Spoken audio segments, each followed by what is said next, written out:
Então, vamos tirar dinheiro, vamos comprar presente pra Flor? Ai, vamos lá.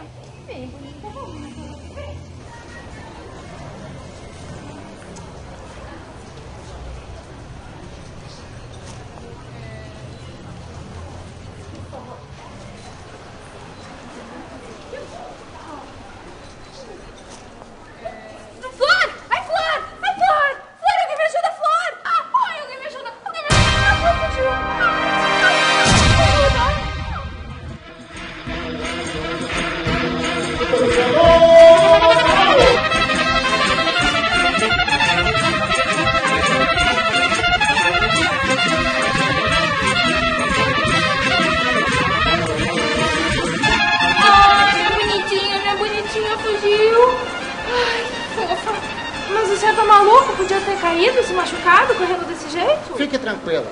Eu apenas observei que sua pobre cachorrinha estava em curso. Mas por que o senhor nos ajudou? Não tá querendo me cantar, né? Eu já disse, minha tarefa aqui é apenas defender os fracos e indefesos. Ah, então tu trabalha no banco. Não, eu trabalho para a sociedade. Ajudo a combater as falhas da humanidade. Tá, tudo bem. Esquisito. Mas me diz o teu nome, pelo menos. Pode me chamar de Super Vingador Alado. Super Vingador Alado. Exatamente, o defensor das causas nobres. Tá, e o Super Vingador Alado tem telefone? Quando precisar de mim, basta gritar Super Vingador Alado, que eu, do acaso, surgirei. Super Vingador Alado!